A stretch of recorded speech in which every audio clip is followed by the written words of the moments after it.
Please give a warm welcome for our feature of the night, Miss ReGina Crawford. Make some noise. Come on. Oh, you got them high heels on it. Yeah, I got my stats on. Okay. Had to be 5'10" tonight. Okay. I'm sorry. As my brother has said, my name is ReGina Crawford, and stage name is G-styl. That's how most people know me. Not only am I a poet, but I am also a published author. I have 4 romance novels. They are not poetry, romance novels on the market. Okay, I'm getting like major feedback. It is driving me insane. I do have copies of all 4 books with me tonight. The books normally retail for $50. Whenever I'm featuring at a venue, I offer all 4 books for $35. I also have a poetry CD. If you buy all 4 books, I will throw in the CD for $5. Otherwise, the CD is $10. All 4 books are available on Amazon.com. CD is available on iTunes.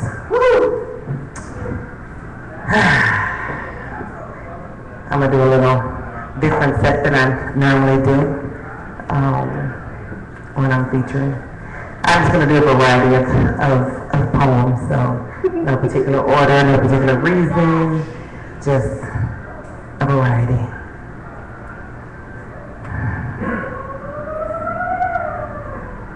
Closed eyes, trap tears, conceal fears, shudder the soul as it struggles for control.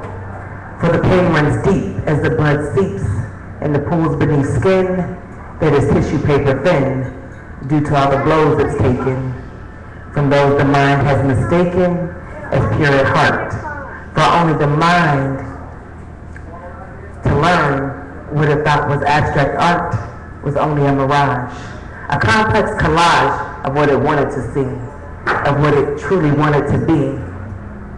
Now the soul must suffer the consequences, try to rebuild its confidence. It hides behind closed eyes as it sorts through deceptions and lies, searching for the truth of its worth, embarking on a spiritual rebirth, hoping that the mind won't fall for the obvious tricks, won't again become transfixed on false depictions and throw away its convictions.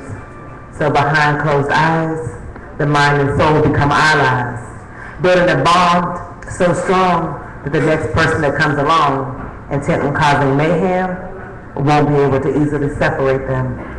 For they will fight as a single entity.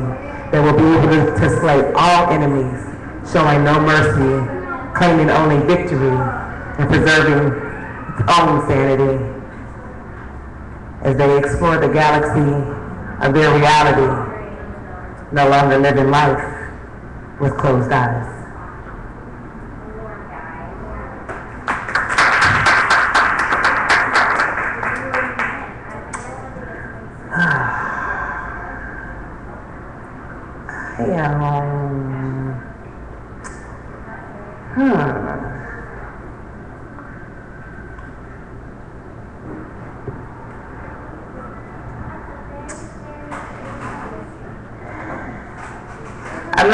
I'm not anti-religion. I'm anti-people who practice extreme religion.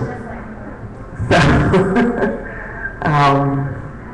this is a poem that I wrote for what I call Jesus people, who spout Jesus all day, every day from 9 to 5, but from 5 to 9, completely different person.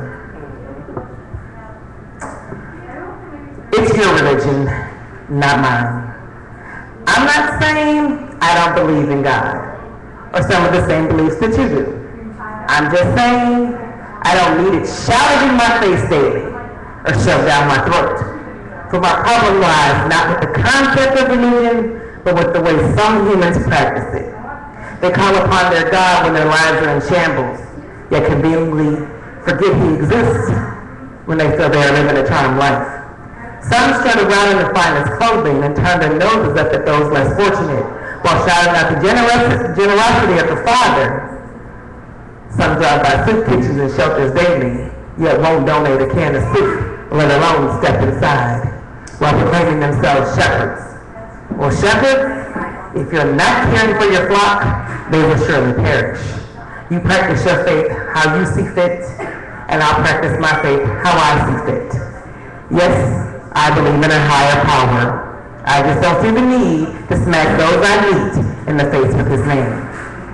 Nor do I feel the need to condemn those who don't follow the man-scribed words of the Bible. And I often find it funny that those that shout Jesus' name during the hours of 9 to 5 collect skeletons during the hours of 5 to midnight, to the point they have more skeletons in their closet than a bone density study lab. So forgive me if I don't subscribe to your ideology of what having faith is. For while I may not know what your faith is, I know what it's not. It's not mine. Straight up. I'm just saying, you know, some people I wonder about. I'm trying to be conscious of the fact that my nephew is standing behind me.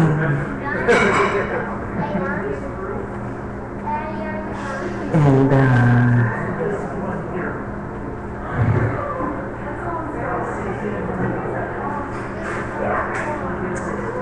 let's see.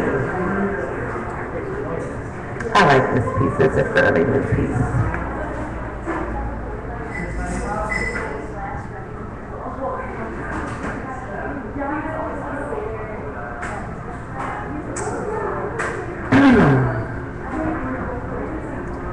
You have now entered the one place where you can strip down to the real you, totally naked. No inhibitions, no reservations. For I am your sanctuary. You know you can bury deep inside me all your darkest secrets and most precious treasures. You know that I am the light to chase away your fears, that my inner satin sheets will be gentle enough to cradle your most cherished treasures. For I am your sanctuary. Here you can put down your armor, expose your heart, unload your mind, knowing that you will be protected, unconditionally loved, intellectually fed. For I am your sanctuary.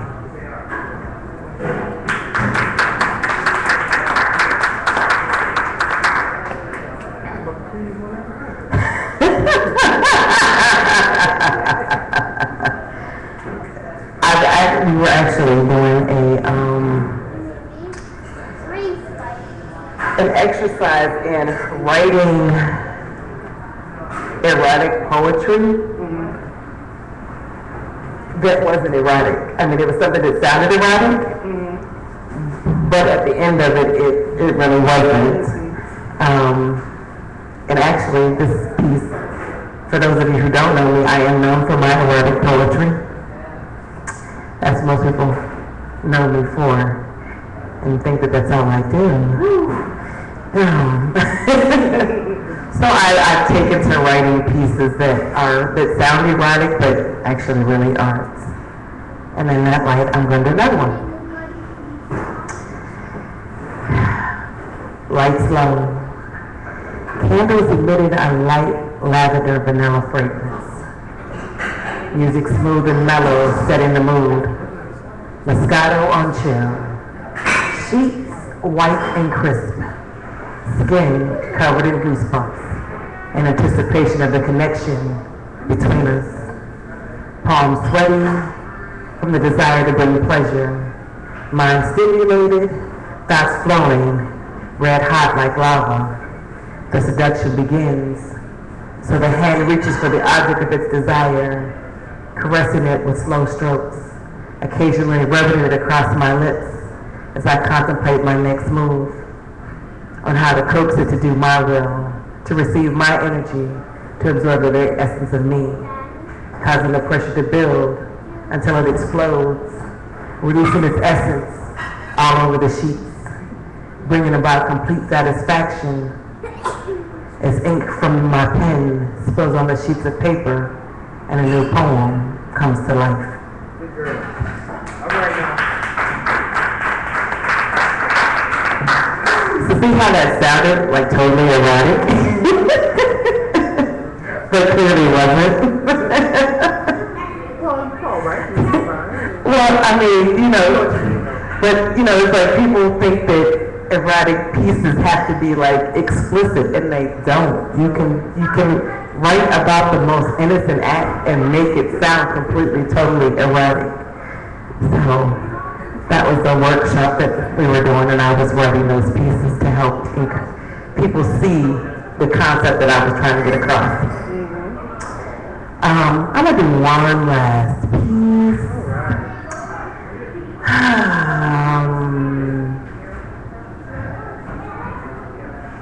And I wish I could find it. I thought I had it.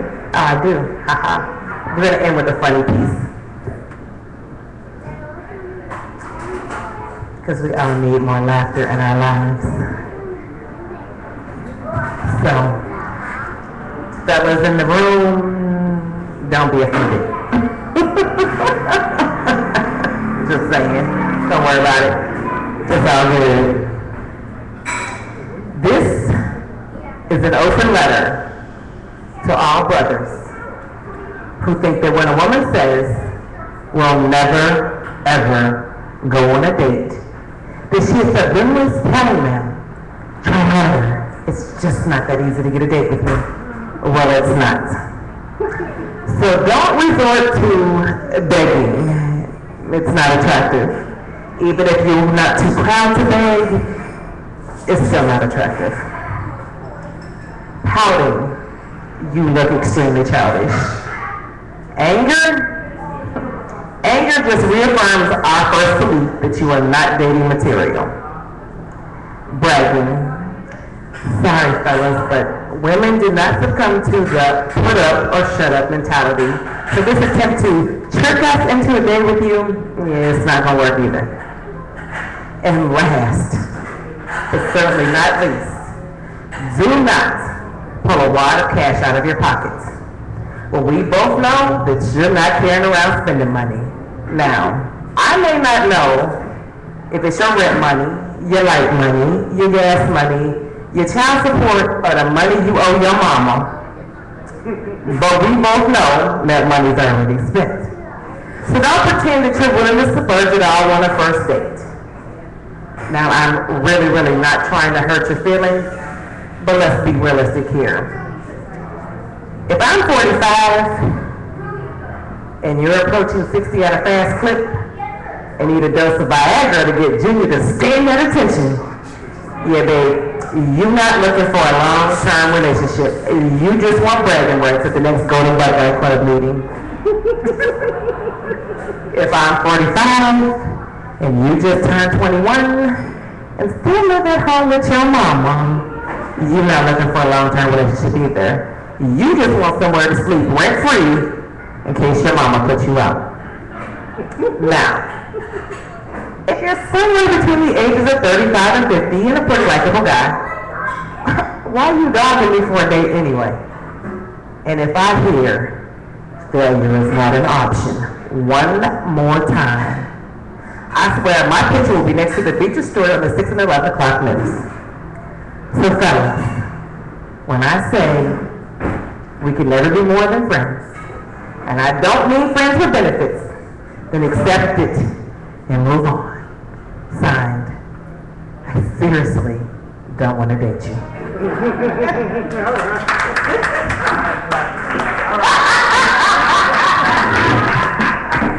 Well, okay. One more time. G-styl, y'all. Make some noise. All right. Well, thank you for hanging out with us tonight. Really appreciate it. Next month, we'll be here August 23rd, which is the fourth Friday. Thank you, please do. It's the fourth Friday of every month, and we'll do it all again. And next month, we're also going to have a feature, a slam, right? We're going to slam next week, next month. So if anybody who has not seen a slam, come on out and yeah, well, we have open mic and come on out and hang out with us. And hopefully the Slam team will bring back a victory because they're headed to Boston next week? Next month. Slam team's headed to Boston to compete with about 80 other teams. So wish them luck and buy merchandise so they can get there. It's not cheap. I was Slam Master once, and I know $2,000 to $3,000 just to send a team. So please, if you can donate, buy a chapbook, talk to Vertigo, he's the newest Slam Master, and help out. It'd be greatly appreciated. You all have a good night, and please tip the baristas. Take care.